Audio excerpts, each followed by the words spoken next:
Ladies and gentlemen, welcome to another episode of Open Discussion Podcast. I have a very special guest with me here today, my big brother, right? I call him Angel, my big brother. How you doing, brother? I'm good. I'm good. Living the dream, man. Having fun. That's good stuff, man. Nice to see your face again, man. Over 27 years of military service in the U.S. Navy. We're going to discuss that, later on because I'm a little bit biased, but I'm an Army guy. So you Navy cats, we got to have that discussion. 27 years of serving U.S. Navy, serves as a director of change management, and then transitioning to as a senior consultant, and then as a manager over at EY, right? One of the big four, we call it hmm one of the big four consulting firm. hmm Serve on many different boards as a board member. Currently serve as the president for Veterans Engagement Solution, an organization that out there assisting veterans and doing some big things. We're gonna discuss that more into detail here. So I really appreciate you, man. And I was talking to somebody yesterday about you. I say a friend of mine is coming on the show, and I even about how do you know him? I said, well, when I first got to EY for some reason, because EY was my first job when I transitioned, Yeah. and when I Same. went through EY, everybody kept asking me, have you spoken to Angel yet? I said, who the hell is Angel? So everybody keep asking the same old questions. So I like, who the hell is this guy? I got to get hold of him. And I guess I think you contact. I can remember if I contact you first, and then I can tell you, brother, our first interaction had a profound impact on me, really, because after 23 years from the military, transitioning into a consultant, I had no idea what consultant is, and you took your time, I think for about almost an hour, no, about 30, 45 minutes, and you explained to me what consultant is, what the expectations, and you provide some good advice that provided me some kind of ease relative to say, oh, okay, I think I can do this.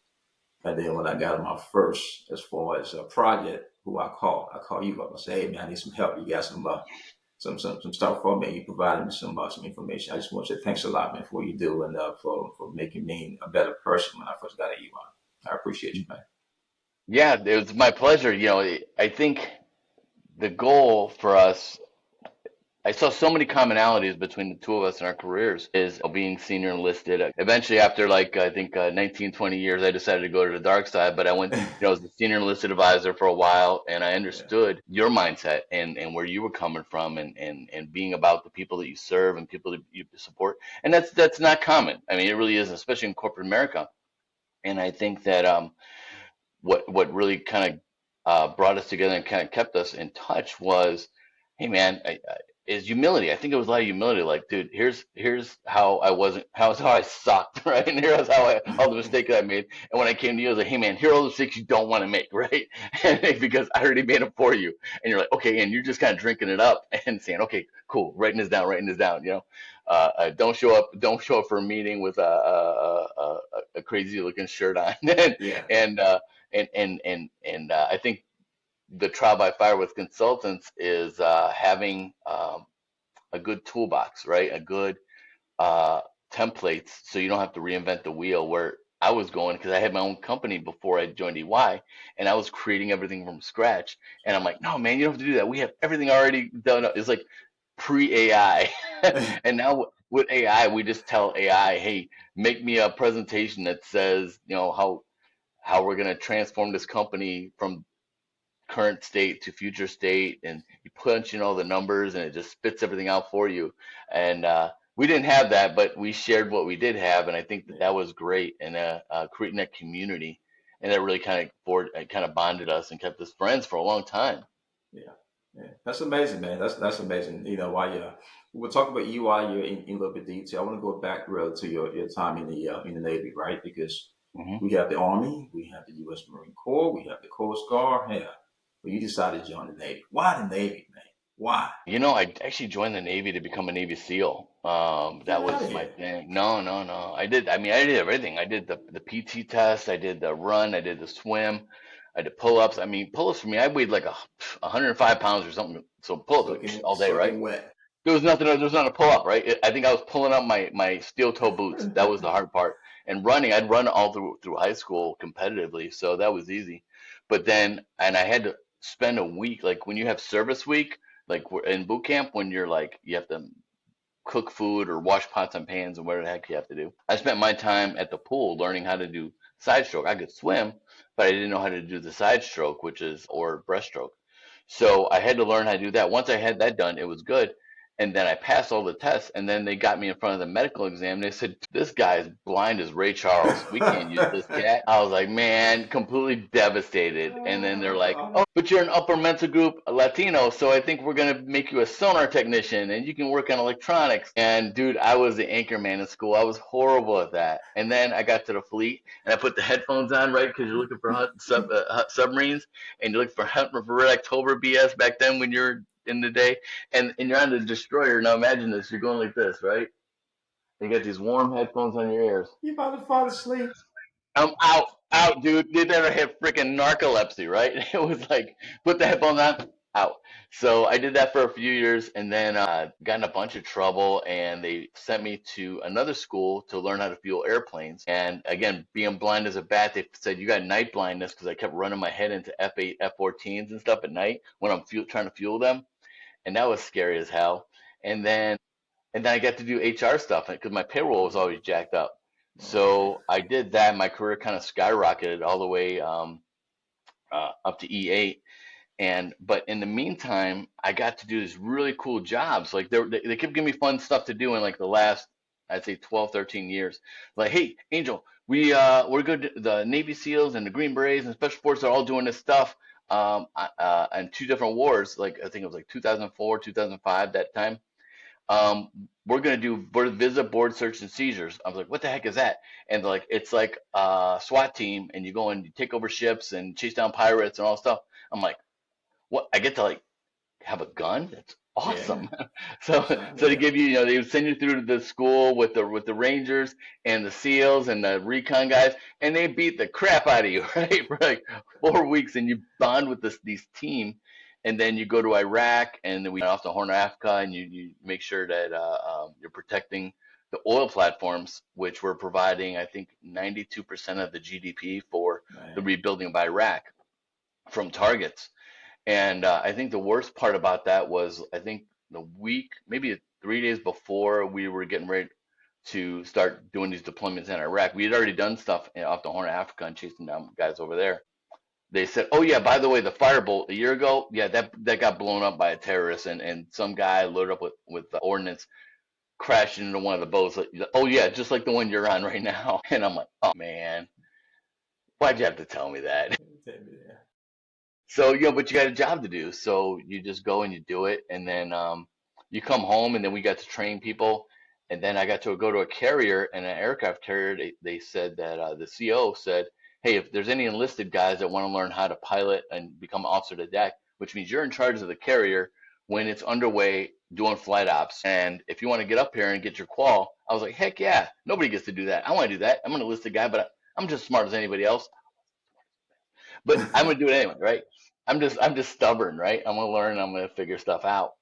So I got to drive aircraft carriers, and that was great. And then I got commissioned, and I got to go to helicopter squadron and fly around with a bunch of helicopter pilots, which are just the best people. And then I came out here for my last Twilight tour. I was the executive officer for the Global Mail Service. So what was fun about that was I got to help soldiers, sailors, Marines downrange make sure they get their mail, which is super important. And what was unique was it's run out of here in O'Hare in Chicago, and there was a big disconnect between. First of all, it was interagency and interservice. So you had all the different services: Army, Navy, Marine, Coast Guard, everybody, right? And it was run by the Army. The adjutant of the Army was our boss, but it was also working with Customs, Secretary of State Department, Homeland Security, and a Postmaster General. So you had all these different bosses. So it was totally different.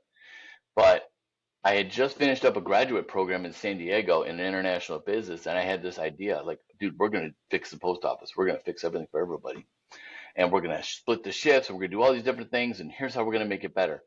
And I think I was in my third slide of my PowerPoint presentation, how we're going to fix the U.S. Postal Service.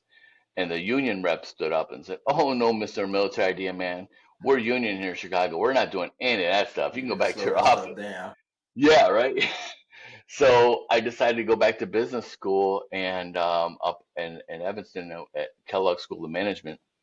And at first, when I applied, I'm like, dude, there's no way they're going to take me. I barely graduated high school, and I got in, and then the fear set in, like, oh my God, I got in. This is now, now I really can't fail.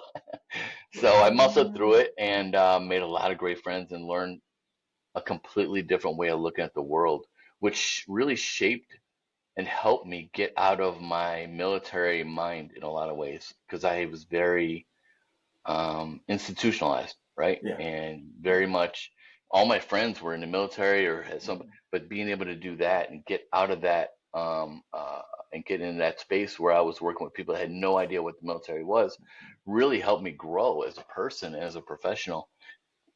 And it opened doors for me. And I think that as part of the transition thing, which I'm sure we'll discuss, that really created an opportunity. But I think a large part of it is you have to be open to learning and you have to be humble and you have to be comfortable saying, I don't know all the things I don't know.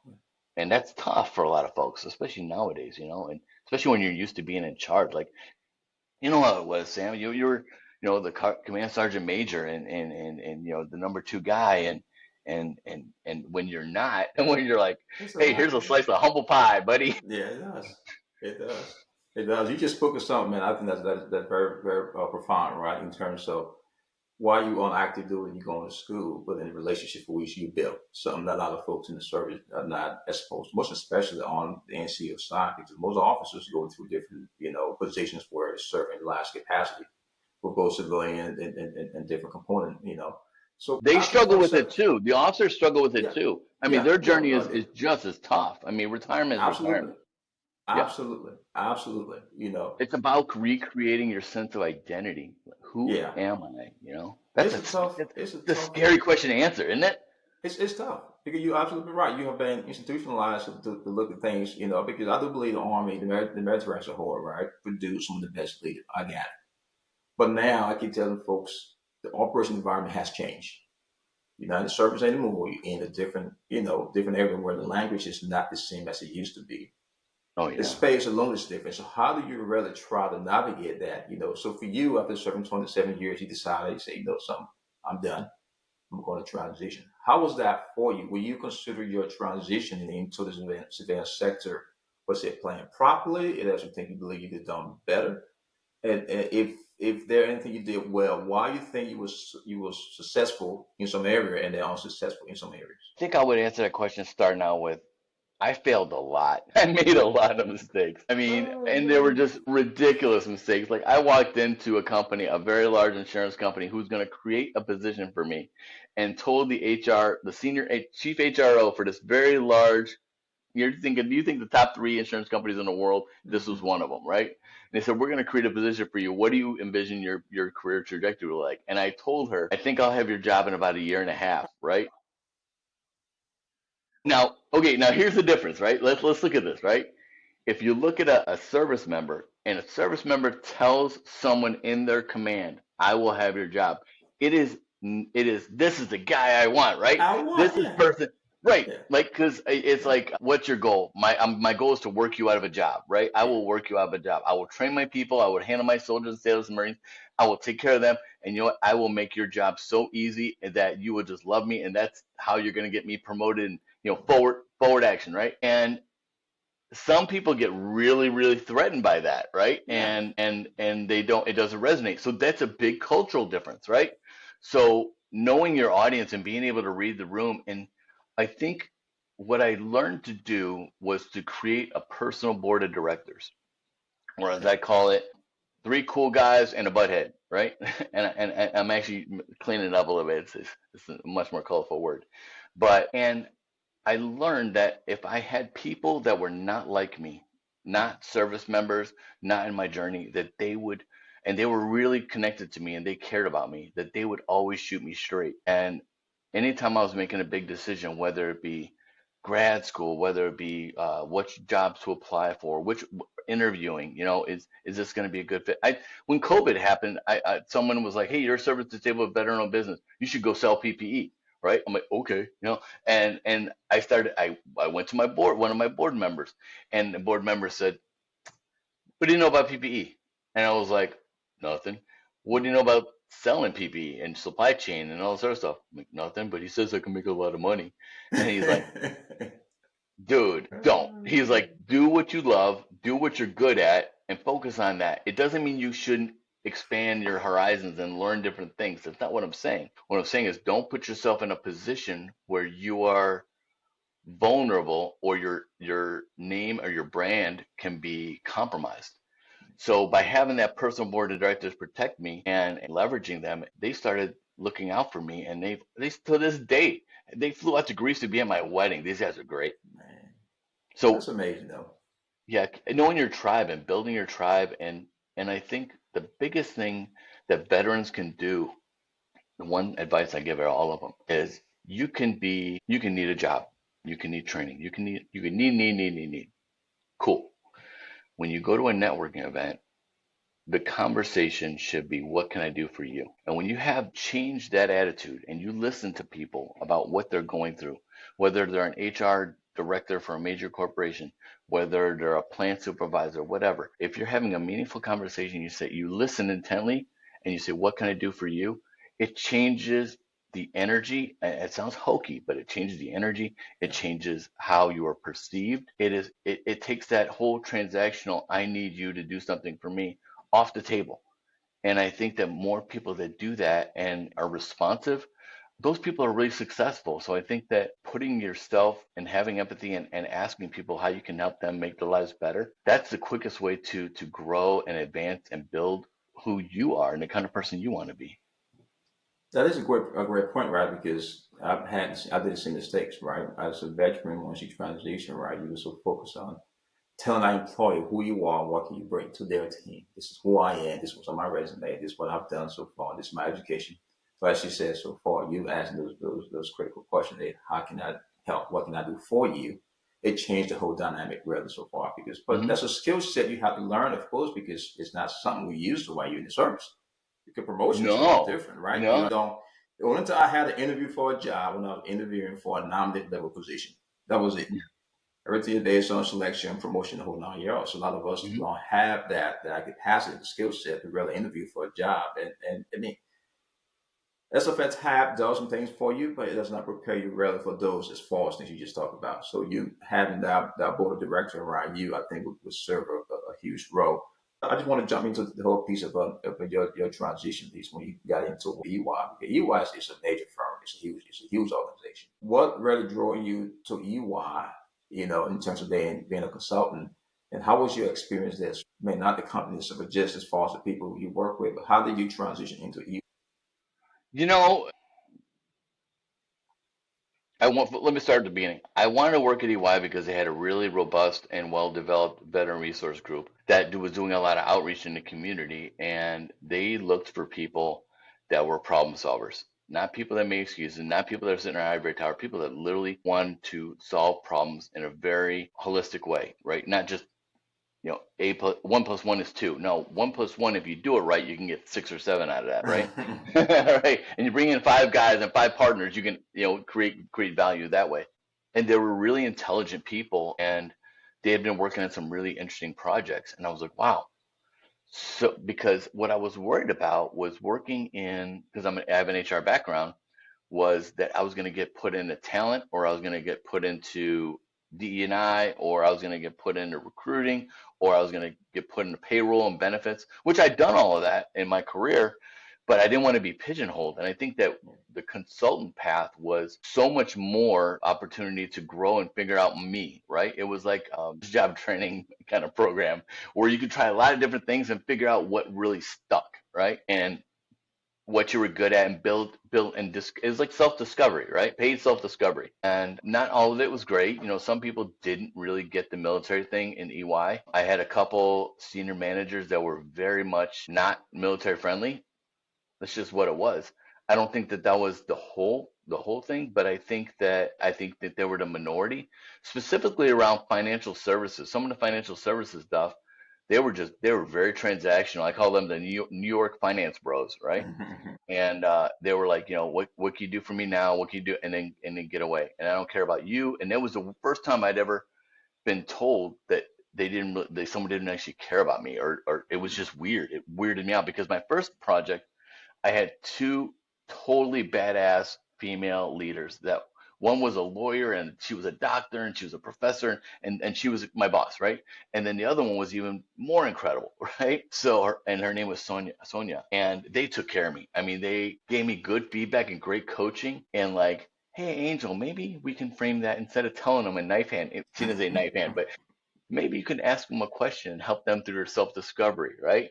And it was just so valuable to get that from her. And then to walk into an environment which was very transactional and contentious and unforgiving. That was tough. That was I questioned everything. And to go from being the warrant in the Navy, which is not entirely easy to become a warrant, where I knew I was like the subject matter expert, to questioning how I do a PowerPoint presentation, Yeah. questioning how I talk to people.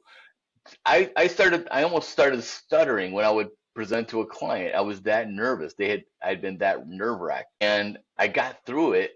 And then every engagement after that was smooth sailing. So I became grateful for the adversity, because when I came out, everything skyrocketed. Everything was easy after that, right? And I became smarter. And I think that one thing that the military teach you is how to be resilient, how to put your head down and work through it and just say, you are not going to outwork me. No, no, no, you are not going to beat me. You are not going to outwork me. And I was grateful for that. And it really turned out well at EY.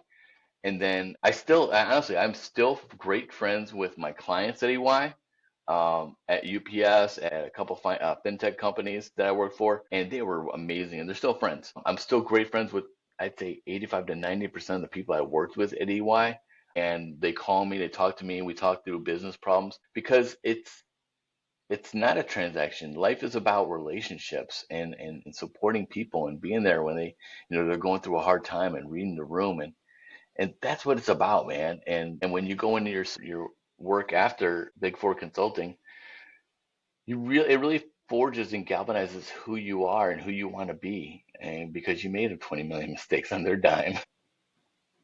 That's crazy because my experience as yours at EY was very, very, very positive. Yeah. Like I said, everyone was there to help. And everyone that I came in contact with was very, very intelligent. I mean, down to Oh just, yeah. the person at the lowest levels. And to some extent, initially, I was kind of pulled back a little bit. I was, like I had somewhat of a, I don't want to say scared, but sort of intimidated because, as you stated, Sure. for some reason, I believe I was okay when it comes to PowerPoint slides until I started to see some of the slides those guys and girls was building. I'm like, Jesus Yeah. Christ, I'm way out of my league over here. What's going on here? But it And was it's young very, kids. It was young yeah, kids young kids. I'm killing it. telling you, yeah. Yeah. But what was so impressive to me is because this is what a lot of us, as far as CN officers, CN commission officers, somewhat reluctant to, right? Because it's not knowing the unknown. Going into an organization, not knowing what to expect really. But what EY Yeah. did for me was created that climate. I mean, all as far as employee to include yourself to say, hey, we got you. You're gonna be okay. If you have a question, let us know.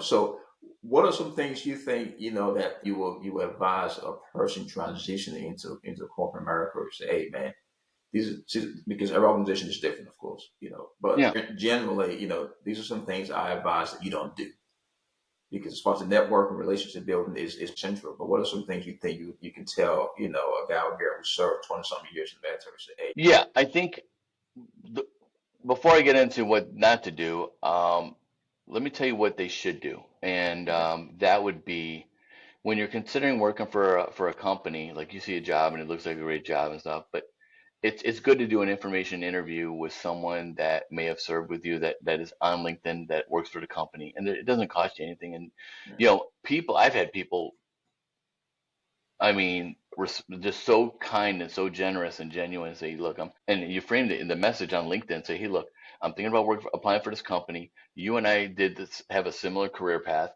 If you could spend like 15 minutes just telling me the truth about how you feel about the company and stuff, and that would be so helpful. And the other thing is identifying a company that has a good onboarding program.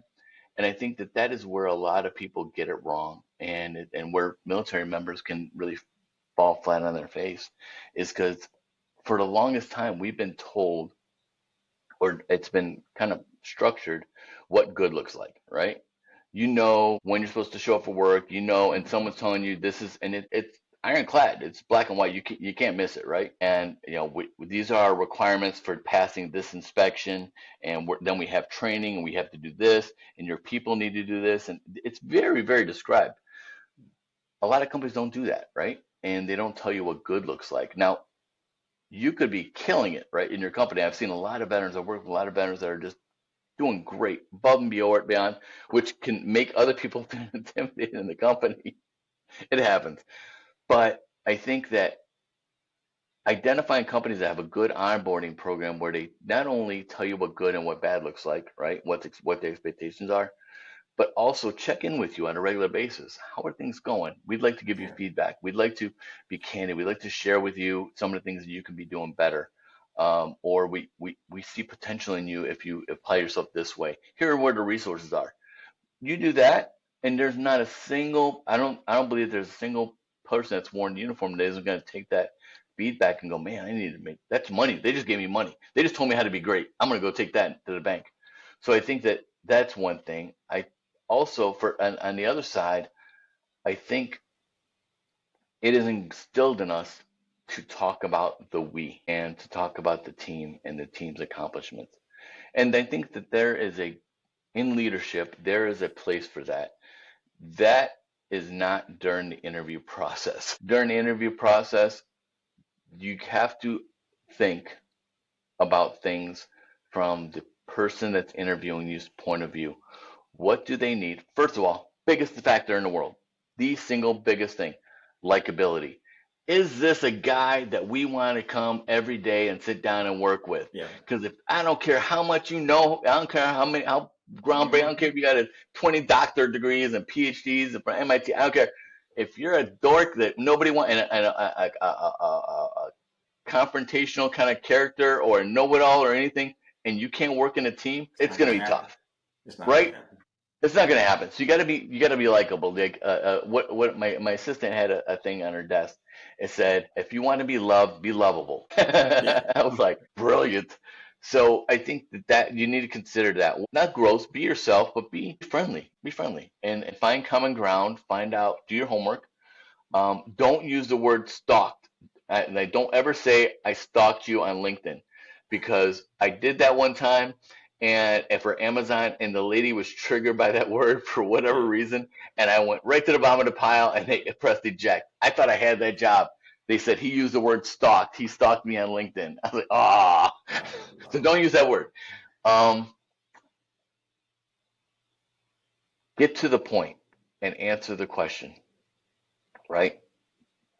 If you have a story on how you succeeded at something, have a point, have a beginning, have an end. If it's an adversity, always end on a positive. And here's what I learned from it. And here's how we got better. Always end on a positive because people don't need to be reminded how bad they screw Yeah. things up. Tell me what Yeah. you learned from it. And I think don't be afraid to be genuine, right? I think that often veterans try, and guilty, 100% guilty. I tried to use the vernacular like a consultant in the beginning, like, talking about value capture and circling back and it was gross. And I think that it was only when I embraced who I was that I started really connecting with people and they started getting it and they started laughing and they started having fun and then it brought teams together. So when I was doing change management on one project, it was very polarizing meetings.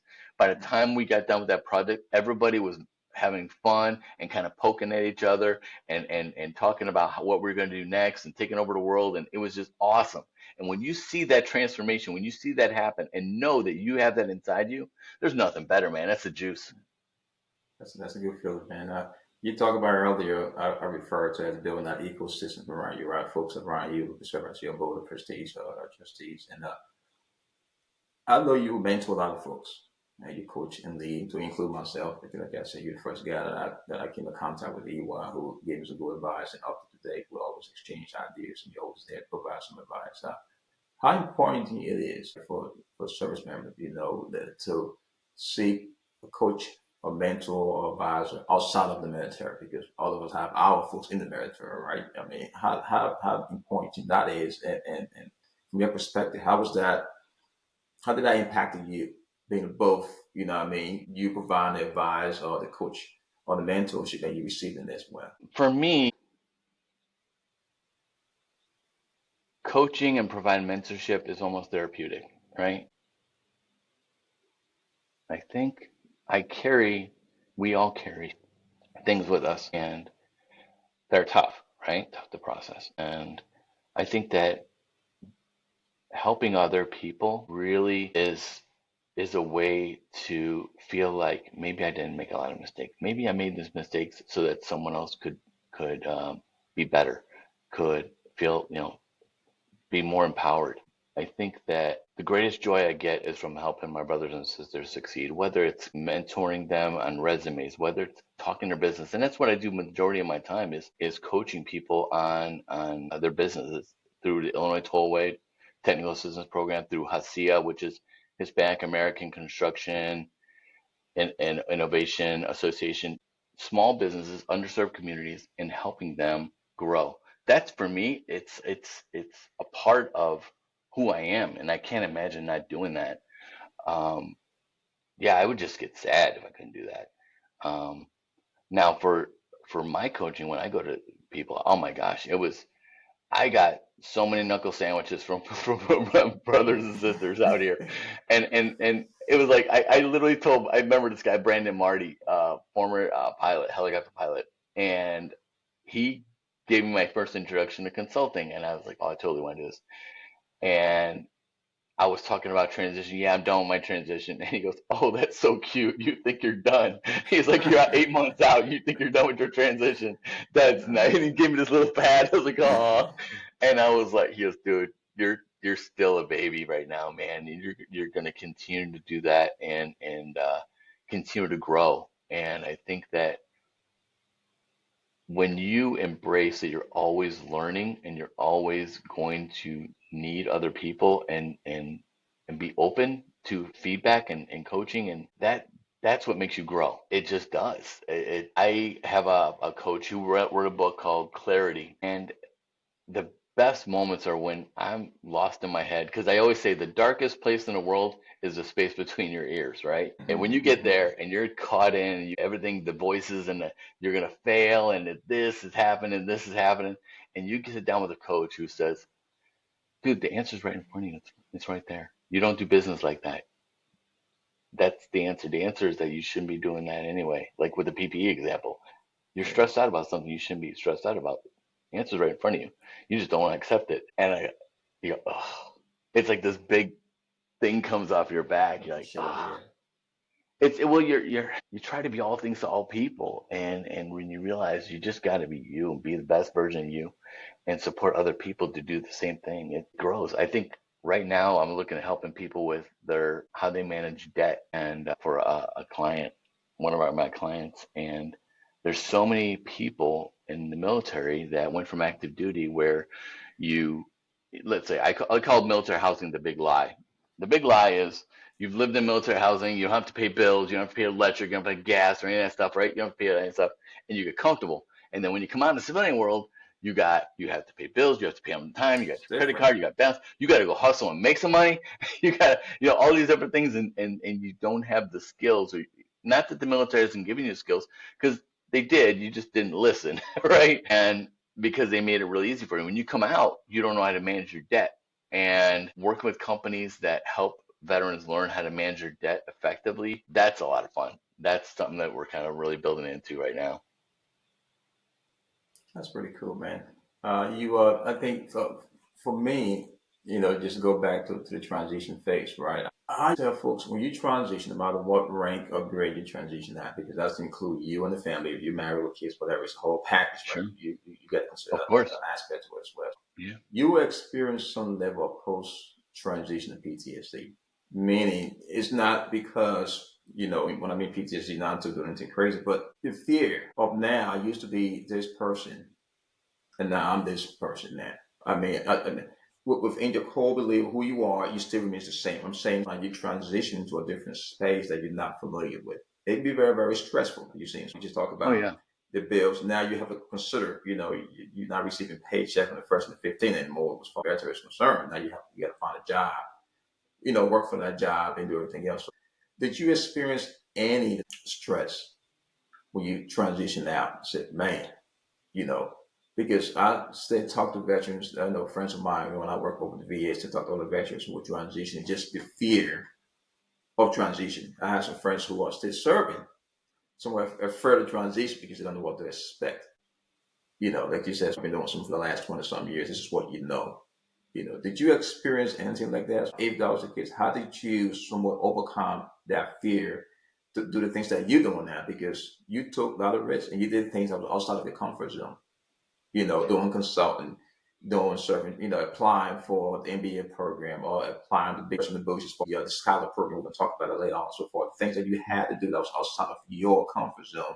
How do you manage that? What was the contributing factor? What encourages you to take the risk to do the things that was out of your comfort zone?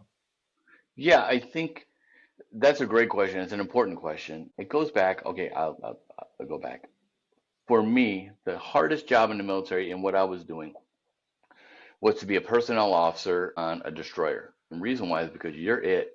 People don't get paid, people's families, manpower, people aren't in the right jobs, everything, it's on you, right? So I knew that I needed to take that job in order to get advanced and get promoted. So what did I do? I threw myself into the books as hard as I possibly can because I said, and I almost became, the fear drove me. Turn the fear into an energy and a driving factor to overcome your own thoughts of inadequacy. So I did that. I took that job. It was hard. It was ridiculously hard. But then when I started to think about I'm going to be retiring, man, I'm going to retire.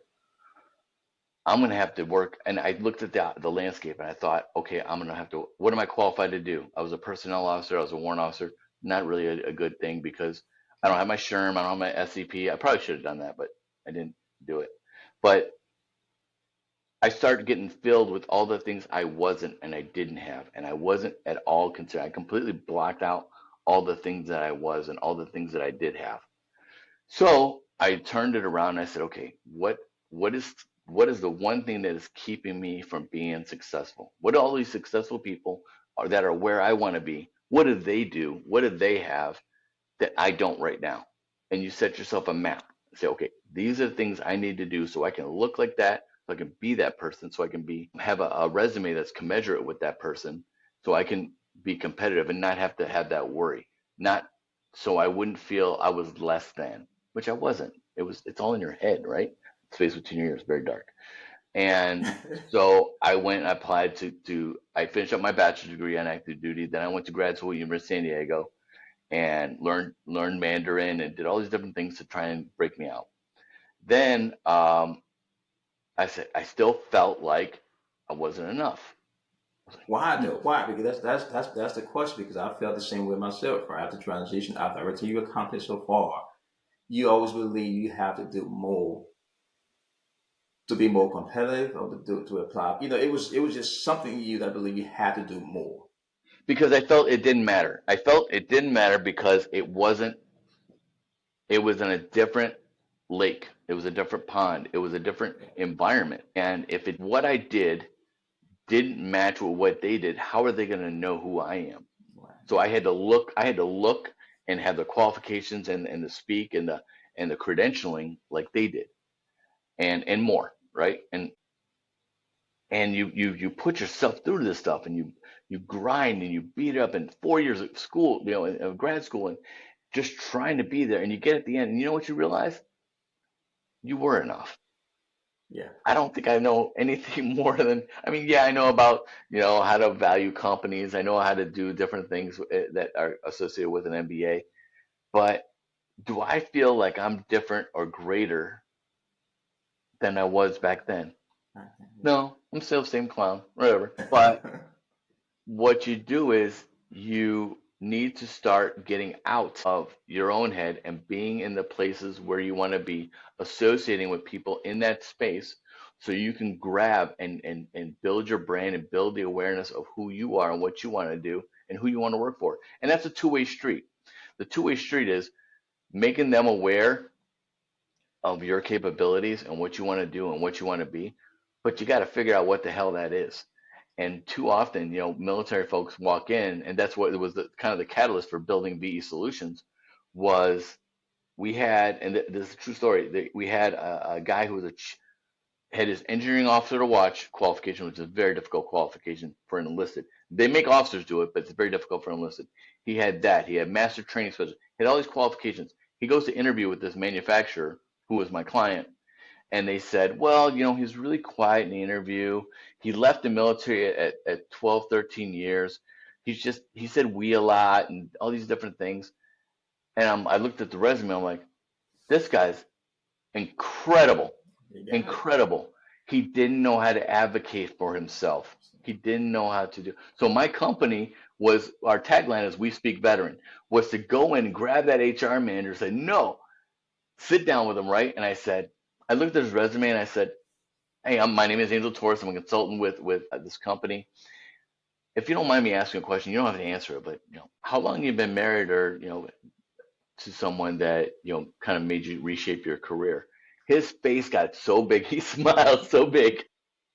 That's all it took, man, to tap into something that he can relate to. Someone got me, right? And he was like, I just don't want to leave my family. He goes, that HR person completely discounted him because they thought he didn't want to do a career. He just needed someone to advocate for him. So you need to create advocates for you. That's the takeaway is creating advocates in corporate and creating advocates around in those spaces where you need to be that can help you understand, dude, you are enough. We'd love to have you be a part of our company. Love to have you be a part of our culture. Don't be over focused on trying to be the person that they want you to be. Be the person you are in the right spaces, because what's going to happen is if you're trying to tell them the things that you want to be for them and it's not who you are, you're setting yourself up for frustration. And what happens is the thing called the golden handcuffs. You ever heard of the golden handcuffs?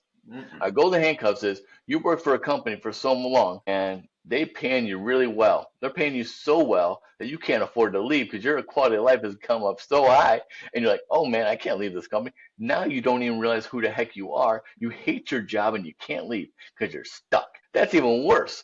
So the better answer is to take time and the transition. The first thing I ask the people 3 questions.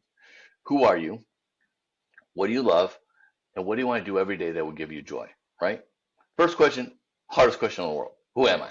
Who am I? And you got to sit there and figure that out, right? And who am I? And more importantly, who am I not in the military? Mm-hmm. Well, for the longest time, I was command sergeant major. Or I was, I was a chief warrant officer. I was, you're not. You're Sam and Angel, different. Right? It's different. Yeah. What is Sam and Angel like? Who is Sam and Angel, right? And then what do you love? And I literally wrote down in a book. It's over there. I think I still have it on me. Every time I thought I wanted to work for a company that they did something really fun or cool or something that interested me, I wrote it down. And at the end of the 2 weeks, I sat down with my career coach and I said, I like this company and this company. She goes, you want to make popcorn at the movie theater? I'm like, yeah. Could there be anything cooler? You get to see all the movies and you get all the snacks and people are always happy to see you. It's so cool, right? And then the other one was Disney. And I'm a Star Wars dork. And I figured out I didn't want to work at Disney because I called someone that worked at Disney who was the CFO at Disney Paris. And he had a conversation with me, say, man, here's how it is over at Disney. And it was great for him. In fact, now he's the CFO of Pixar. He's a great guy. And if you see over there back there, there's an Edna action figure. I got that from when I went to go to Pixar Studios and hang out with my buddy. And he walked me through it, and I realized that wasn't for me. So you have to build your tribe, and you have to be very intentional about who is in your circle. I'll be straight. Not every veteran is a good guy. They're not. Some people are out for themselves, right? And I made a lot of mistakes, and I put my name in the line for people that weren't such great guys. But you know what?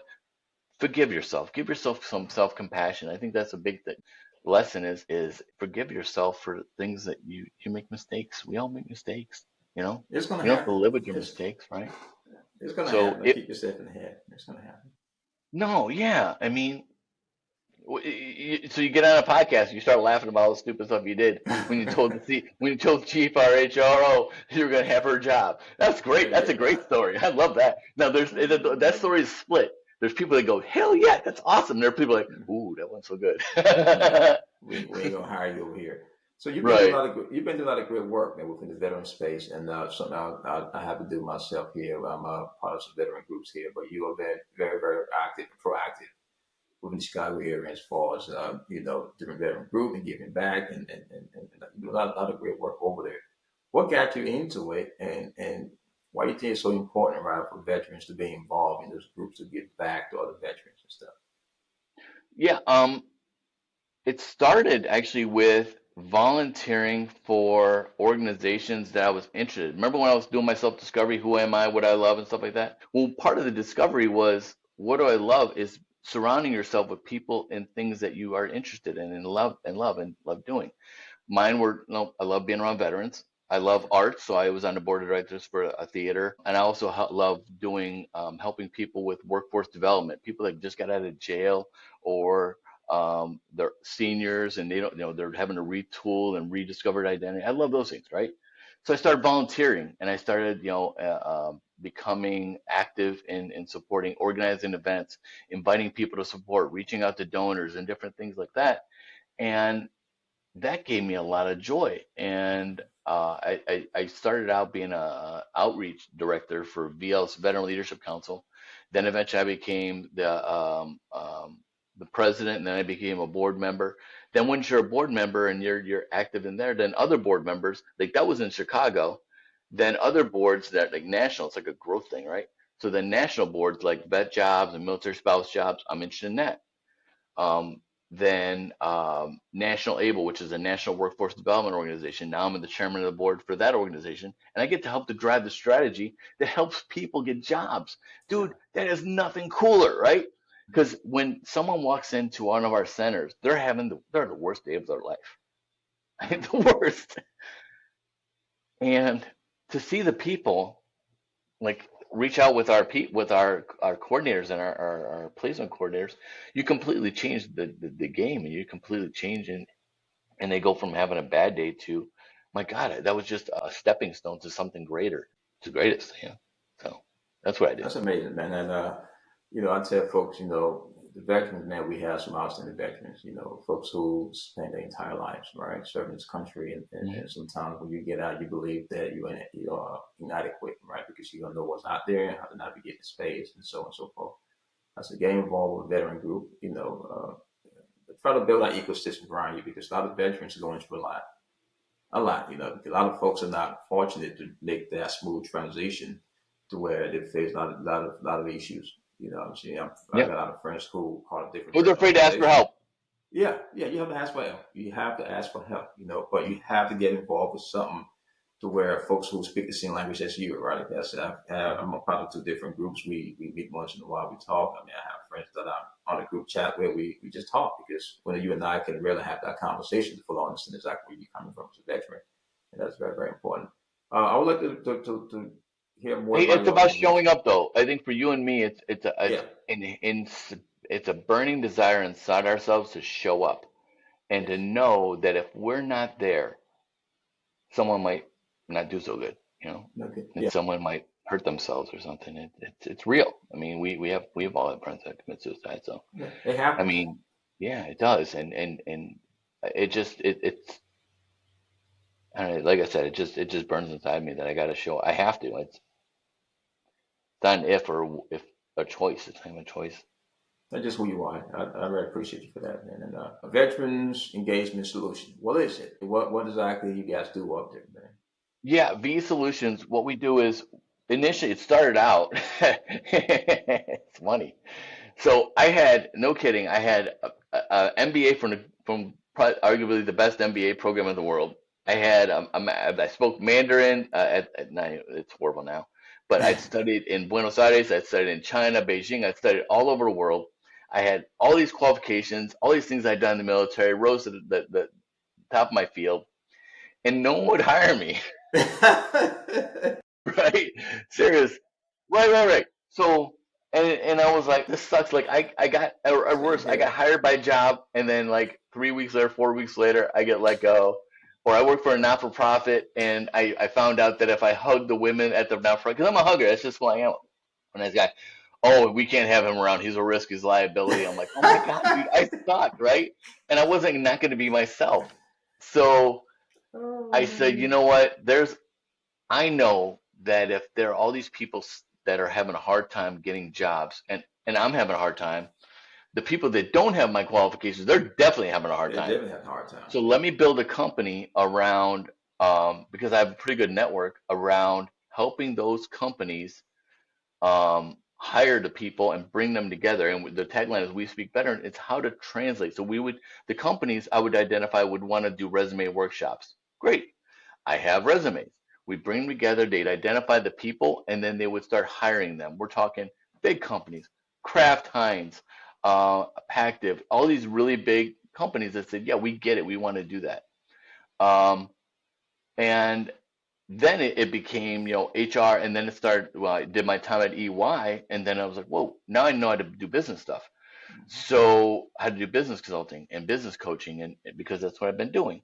So now what VE Solution does is we work and represent companies that are not really startup, but they have usually about 20 to 45 to 50 employees, usually for like half a million to maybe 3.4, 3.5 million Mhm. in revenue, and helping them get to the next level, helping them scale so that they can become a prime contractor with the federal government, with the state, with the county, with the tollway, with all these different organizations. And you know what? The problems are the exact same.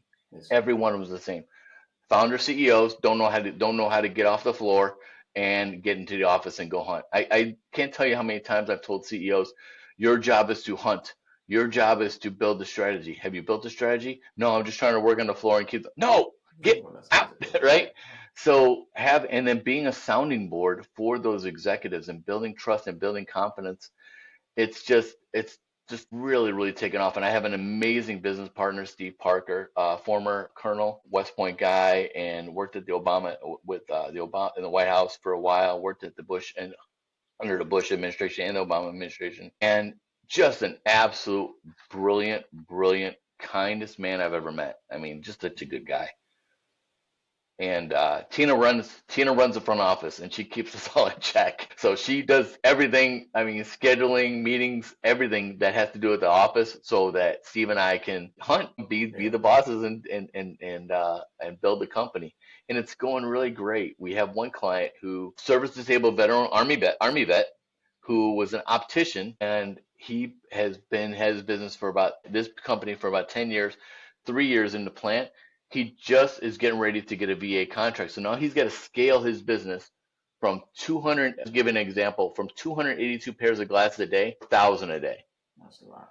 That's It's amazing. terrifying. It's absolutely, by any standards, any CEO will tell you this is the most terrifying thing in the world. So we got you, man. We got you. You have advocates. You have people that care about you. You have people that have vast resources and advisory capacity. We know people. We don't. I don't know the answer. I tell them I don't know all the answers. If you put a P&L, a profit and loss sheet in front of me, I'm probably gonna cry, right? But I'm gonna Yeah. call. I'm gonna go to call three money guys that are gonna get you straight. So what we do is advisory, executive advisory, executive coaching, and helping those companies scale their businesses in a very real way. That's they can. One of my clients says, Angel, we just want to take a vacation. We haven't taken a vacation in 3 years. Can you help Man. us scale our company so we can take a vacation? And ironically, he's an Army vet, Ranger, and he runs an incredible company. Him and his wife Hannah, amazing, incredible people. They run a company called Grindwell, Man. and I love helping them. I love helping my clients. That's good stuff, man. So some statistics says that up to 200,000 veteran transition every year. I Yeah, believe across that's right. all That's six right. branches. I believe something like that, and it depends on the year, fluctuate here and there. What are some advice, as we wrap this up? What are some advice you can give to a person that is transitioning into the defense sector? As far as some advice to make he or she most successful, but most importantly, right, to prepare for transition and wants to get into the market space or how to navigate that space in terms of finding a job and good job and interview, whatever the case may be. What advice can you give to folks who are trying or who's considering transition? Yeah, transition start. No, the transition doesn't start when you leave the service. Transition should start a year and a half to 2 years. It could start when you get to your first unit, right? If you Yeah. if you think that this isn't going to be a career for you, or even if it is going to be a career for you, figuring out and trying a lot of different things. Continue to learn about specifically AI, right? The world's going to be broken into two kinds of people: people that understand and know how to leverage AI, and people that don't. And the people that don't are going to be, banging rocks together. Hmm. Trades, learn the trades. Plumbers and electricians and people with union skills are going to take over the world. They're going to be making more. I tell you what, no, they're going to be making more than doctors. They're going to be Yeah. making more than lawyers and consultants are probably going to be outsourced by ChatGPT in like Hmm. 5, 6 years, right? But you need someone to fix that plumbing. You need someone to Right. turn on those lights, right? So trades are great, but I think learning all these different things and doing the self-discovery to figure out who you are and what you like and what you might want to do, and asking and reaching out to people in those fields, blind calling, blind asking, there's nothing wrong with it. And they have a conversation. And if you call 10 people and it's all different people in different fields, and you figure out none of them have an answer, well, you know what you don't want to do, and that's valuable. Right? Yeah. You don't have to worry about going and studying and getting a degree in physics when you don't want to be splitting atoms, right? So continue to always be curious, continue to always ask questions about what's that like? Tell me what your job is like. Is that interesting? What do you love about it? What do you hate about it? Asking those questions early on is going to help you shape, because once you have that idea of what you want to do and who you want to be and what you want to do every day that's going to bring you joy and what you love, that's the hard part. Everything else is easy. There's a freaking path for every single thing you can want to do. There's YouTube videos, there's everything you need is online, right? It's online. But figuring out in here, that's the hard part, man. I appreciate you, brother. Thanks a lot, man. I'm going to bring you back in here again, man. You all have so much good advice, and I appreciate your friendship, man. Thanks for your Yeah. coach, God, man, to your brother. And look, this is our platform, man. And you want to come back and let me know, man. I really, really, really appreciate you, what you're doing for just the veteran community, and what you're doing out there, what you're doing for yourself in terms of establishing your own business, trying to give back to the community, man. I really, really appreciate you, man. And any last words? No, thanks, Sam. I'm just glad we get to hang out, man. This is cool. I got to come down to South Carolina and we can go hang out and do some Anytime, stuff, man. We right? got you. We got a place for you to I stay know. anytime. It's Just let it's me too know, damn. man. You know Anytime. why I don't go down to South Carolina and go golfing? Because if I hit my ball out of whack, then I got to walk around and there's critters out there. I don't want to see those Nah, critters. you'll be fine. I'll It's be all okay, right. okay. All right, You'll if you be say okay. so. You'll be All right. okay. You'll be I'm all wear right, some man. Thank you, big brother. cowboy boots or something. Why is a Puerto Yeah, Rican wearing cowboy boots golfing? He's figuring I it think out, you man. Don't got worry it. about I think you can rock it. I think you got it. I think you got it, man. As always, brother, man. As always, man. I think very highly of you, man. I really appreciate you. And like I said again, I'm gonna try to bring you back on here sometime once you have Thank time you. and get you on your schedule, man. You doing a lot of things out there. I Bring you always back got on time for here, you, man. man. I always got time for you. You know that. I appreciate you, brother. I really appreciate you, man. Take care. Thank you.